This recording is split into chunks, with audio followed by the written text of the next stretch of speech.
sur Arabelle. Ce 12 janvier aura lieu la manifestation pour la justice migratoire chez nous à Bruxelles. Rabia Benchaba, membre de la coordination des sans-papiers de Belgique, est notre invité pour en parler. Bonjour Rabia. Bonjour. Ça va, tout va bien ? Ouais, ça va, merci. Alors bienvenue sur Arabelle, je vous présente Laure, ma co-animatrice qui a des petites questions à vous poser. Oui, bonjour Rabia. Bonjour. Alors oui, on va parler de cet événement qui aura lieu le 12 janvier, mais avant ça, j'aimerais qu'on parle de la coordination des sans-papiers. Alors avant toute chose, est-ce que vous pourriez nous en dire un mot ? Comment est né ce projet ? Est-ce qu'il y a déjà longtemps ? Oui, la coordination, moi j'ai rejoint la coordination, ça fait maintenant 3 ans. La coordination, c'est entre des groupes qui existent ici à Bruxelles, c'est des groupes des sans-papiers qui luttent dans la rue. C'est la partie visible des invisibles, si tu veux. C'est parce que le mouvement, ce que j'ai remarqué dans ce mouvement de sans-papiers, que pas mal de gens, ils veulent pas se dénoncer, ils veulent pas se manifester. Du coup, les gens qui militent un peu, les créateurs du groupe ou les porte-paroles, ils ont décidé de faire une coordination. C'est là qu'on se rencontre chaque semaine et on parle de ce qu'on peut faire pour sortir de notre situation. Je peux citer les groupes qui sont là. Il y a la VSP, VSP Bruxelles, VSP Liège. Maintenant, heureusement, il y a VSP Verviers qui vient de se créer. Il y a un collectif qui s'appelle Ebola, selon la maladie. Ebola, c'est les gens issus de cette maladie. Et il y a aussi les Latinos et les Afghans. Je ne veux oublier personne. Il y a pas mal de groupes dans la coordination. D'accord. Voilà. Donc la coordination, c'est un petit peu la voix des sans-voix, on l'a dit. Alors c'est quoi les revendications de la coordination en règle générale? Je sais que ça tourne beaucoup autour des sans-papiers. On y parle de droit du travail, des droits fondamentaux, de l'arrêt de l'expulsion, etc. C'est ce genre de revendications? Oui, bien sûr. La coordination, c'est la seule revendication, si tu veux, la plus importante, c'est la régularisation de tous les sans-papiers. Okay. Parce qu'on pense dans cette coordination que c'est ça la solution qui va nous sortir de toutes les misères qu'on vit chaque jour, parce que tu n'as pas le droit de travail, tu n'as pas le droit de loger, il y a plein de problèmes que les sans-papiers ils vivent, et on pense que c'est juste cette solution de régularisation. Si on a ce bout de papier, ça va ouvrir toutes les portes. Après, il y a les revendications d'un logement digne de tous les gens, des autres humains. On a aussi une demande d'avoir accès à la formation, au travail. On revendique aussi la fermeture des centres fermés, parce qu'on pense que c'est vraiment, on est dans une époque, on est en 2018 et on enferme des gens juste parce qu'ils veulent changer leur vérité, et ils se déplacent et du coup on les enferme, on les expulse. Maintenant, dernièrement, il y a aussi les centres fermés pour les familles et les enfants. Ça, c'est pire encore. Et voilà, l'accès aux soins, parce que les sans-papiers, ils n'ont aucun droit ici sur le territoire belge, à part l'AMU, c'est l'aide médicale d'urgence, et des fois on ne l'a même pas. Ah oui. On revendique ça. Voilà. Ok, donc je sais que par exemple là vous co-organisez l'événement du 12 janvier, mais est-ce qu'il y en a d'autres, des événements de ce genre? Est-ce qu'il y a des événements organisés par la coordination des sans-papiers tout au long de l'année? Oui, on fait pas mal d'activités. Soit c'est nous qui organisons et en lançant des événements sur la page de Facebook, soit on va participer.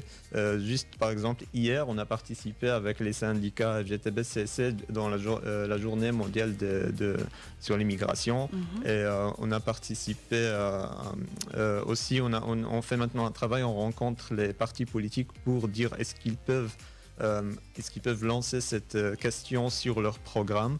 On a rencontré pas mal de partis juste hier. Et voilà, il y a pas mal d'activités aussi artistiques qu'on fait.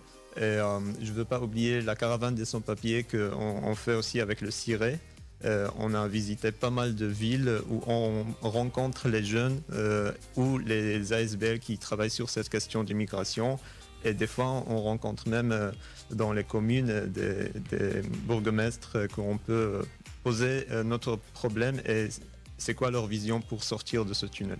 D'accord. Ben voilà, on y est. On va parler donc de manifestation pour la justice migratoire qui aura lieu le 12 janvier prochain, dans quelques semaines. Alors, quel est le programme de cette journée ? Oui, le programme, il est assez grand. On va dire, il y a pas mal de revendications. J'ai noté ici quelques notes de ce programme pour cette journée. On veut dénoncer les rafles qui sont au parc Maximilien ou ailleurs dans les squats, parce que les sans-papiers, des fois, ils logent juste dans des endroits abandonnés, c'est des squats, et des fois, il y a des descentes de police où là, ils arrêtent les sans-papiers et ils les mettent dans des centres fermés et les expulsent, malheureusement. Ce qu'on a vu aussi dernièrement sur le parc Maximilien ou Gare du Nord, toutes ces arrestations des policiers qui viennent arrêter les gens là-bas. Et ça a été même violent. Et on dénonce aussi la violence policière dans cette journée. Aussi contre les centres fermés. Et aussi contre l'arrestation des familles et les mettre dans des centres fermés avec leurs enfants.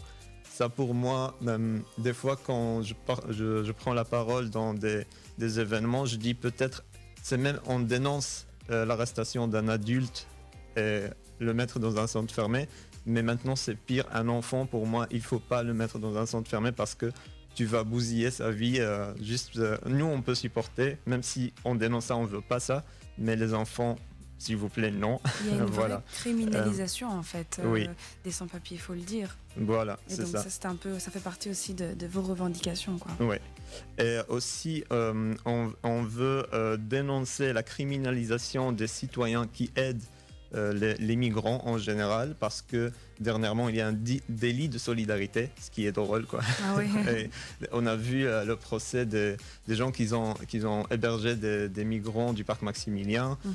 Malheureusement, dernièrement il y avait des gens qui sont ok, ils étaient acquittés et tout, mais les autres, ils ont passé une période, ils étaient condamnés. Ça, on dénonce aussi. On voulait aussi dénoncer la mort de la petite Maouda. Je ne sais pas ce que vous connaissez l'histoire. Voilà, on dénonce aussi ça et on veut savoir où il est le procès. Où il en est. Ouais, voilà. Et il y a aussi la fermeture de centre formé, ça je l'ai dit. L'accès à la formation et au travail pour les sans-papiers. Et stop à l'expulsion. Et les expulsions qui sont presque régulières. Et aussi, on dit stop à l'exploitation des travailleurs sans papier. Il ne faut pas les oublier parce que on parle de 150 000 travailleurs sans papier sur le territoire belge qui travaillent ici, ils cotisent dans l'économie belge et on ne le cite jamais.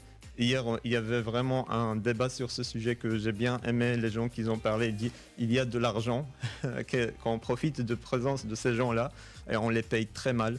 Des fois 5 € l'heure, des fois 6 €, des fois même pas, parce que quand un patron il refuse de te payer, tu as peur d'aller vers la justice pour porter plainte parce que lui, il est en confiance.